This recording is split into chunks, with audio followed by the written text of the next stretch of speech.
নমস্কার বন্ধুরা, welcome to career tube Bangla. এই ভিডিওটিতে আজকে আপনাদের সঙ্গে আলোচনা করতে চলেছি কিভাবে আপনারা আপনাদের যে কাস্ট সার্টিফিকেট আছে সেই কাস্ট সার্টিফিকেটটিকে ম্যানুয়াল অর্থাৎ কাগজে কলমে আপনাদের কাছে যে সার্টিফিকেটটি আছে সেটাকে আপনারা ডিজিটালাইজেশন করবেন। আপনারা জানেন এখনকার দিনে সমস্ত কাজ ডিজিটালের মাধ্যমেই হচ্ছে, তো সব জায়গাতেই আপনাদের কিন্তু এই সার্টিফিকেটটি এখন থেকে ডিজিটাল রূপে লাগবে। তার জন্য অবশ্যই আপনাদের কাছে যে কাগজের অর্থাৎ ম্যানুয়াল সার্টিফিকেটটি রয়েছে সেটিকে ডিজিটালাইজেশন করা অত্যাবশ্যক একটি কাজ। তো এই ভিডিওটিতে আমি স্টেপ বাই স্টেপ বলবো কিভাবে আপনারা আপনাদের পুরনো ময়লা হয়ে যাওয়া বা ছিঁড়ে যাওয়া কাগজের সার্টিফিকেটটিকে ডিজিটাল সার্টিফিকেটে পরিণত করতে পারবেন। তো সেটি জানার জন্য একটু ওয়েট করে ভিডিওটি পুরোটা দেখবেন, এবং যদি ভিডিওটি ভালো লেগে থাকে তাহলে কিন্তু অবশ্যই ভিডিওটি লাইক করে দেবেন। সঙ্গে কোনো প্রশ্ন থাকলে সেটি কমেন্ট বক্সে কমেন্ট করতে ভুলবেন না।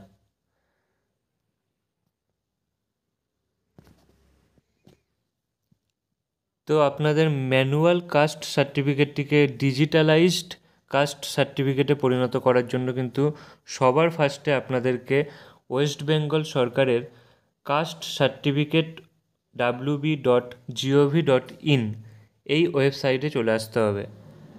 এটা আপনারা মোবাইলের মাধ্যমেই করতে পারবেন।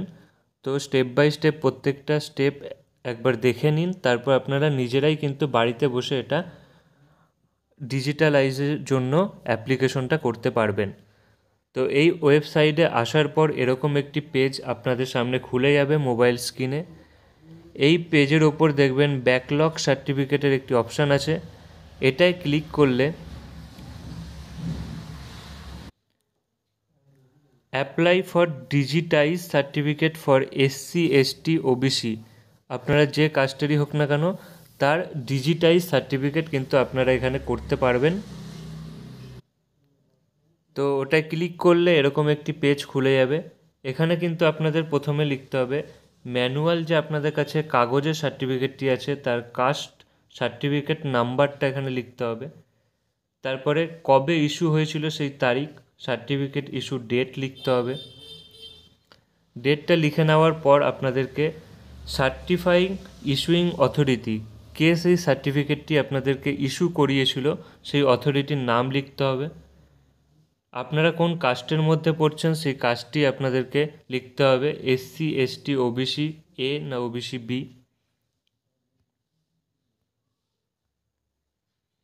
এটি হয়ে গেলে সাবকাস্ট বা ট্রাইবেল কমিউনিটি আপনাদের কি আছে সেটি এখানে ক্লিক করতে হবে, ক্লিক করে চুজ করতে হবে। এরপরে আপনাদের রিলিজিয়ান কি আছে সেই রিলিজিয়ান দিতে হবে। এরপর আপনার সমস্ত ডিটেলস কিন্তু এখানে ফিল আপ করতে হবে, যেমন ফুল নেম, আপনার পুরো নামটা এখানে লিখতে হবে। আপনার ফাদার্স নেম অর্থাৎ বাবার নাম এখানে লিখতে হবে। ডেট অফ বার্থ এখানে লিখতে হবে অর্থাৎ জন্মের তারিখ। জেন্ডার, আপনার জেন্ডার কি আছে, মেল অর ফিমেল এখানে উল্লেখ করতে হবে। তারপর আপনার আধার নম্বর এখানে দিতে হবে, এবং খাদ্যসাথী নম্বর অর্থাৎ আপনাদের যে খাদ্যসাথীর কার্ড আছে বাড়িতে সেই খাদ্যসাথী কার্ডের নাম্বার কিন্তু এখানে লাগবে। এরপরে আপনারা আপনাদের ফোন নাম্বার এখানে দিয়ে দেবেন। স্টেট অটোমেটিক্যালি এটা ওয়েস্ট বেঙ্গলের জন্য যেহেতু হচ্ছে তার জন্য ওয়েস্ট বেঙ্গল চুজ করাই রয়েছে। ডিস্ট্রিক্ট অর্থাৎ আপনারা যে জেলায় বসবাস করেন সেই জেলার নাম, তার সাব ডিভিশনের নাম, পুলিশ স্টেশনের নাম এবং পোস্ট অফিসের নাম কিন্তু পরপর এখানে ফিল আপ করবেন। যদি মিউনিসিপ্যালিটি এলাকায় আপনি বসবাস করেন তাহলে মিউনিসিপ্যালিটি চুজ করবেন। যদি ব্লক এলাকায় বসবাস করেন তাহলে ব্লক চুজ করবেন। এরপরে গ্রাম পঞ্চায়েত আর ওয়ার্ড আপনারা চুজ করবেন।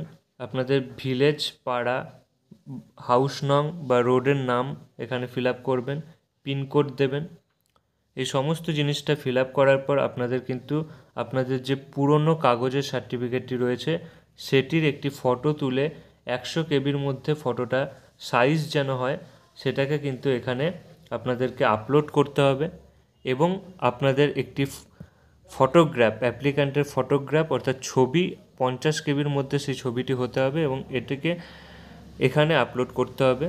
এরপর আপলোড হয়ে গেলে আপনাদেরকে কিন্তু এই যে নিচে ক্যাপচা দেওয়ার অপশান রয়েছে, এখানে ক্যাপচাটা সঠিকভাবে লিখতে হবে।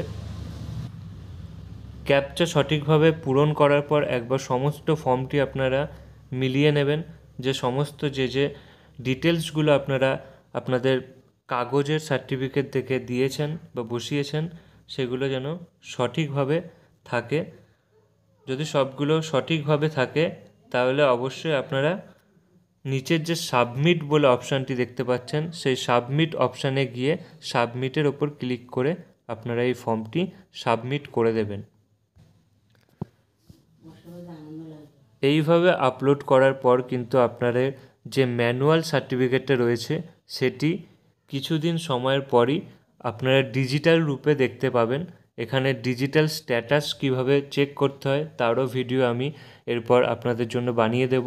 সেখানে গিয়ে আপনারা কিন্তু আপনাদের সার্টিফিকেটটা কত দিনের মধ্যে ডিজিটালাইজেশন হবে তারও ডেট সম্পূর্ণভাবে দেখতে পাবেন।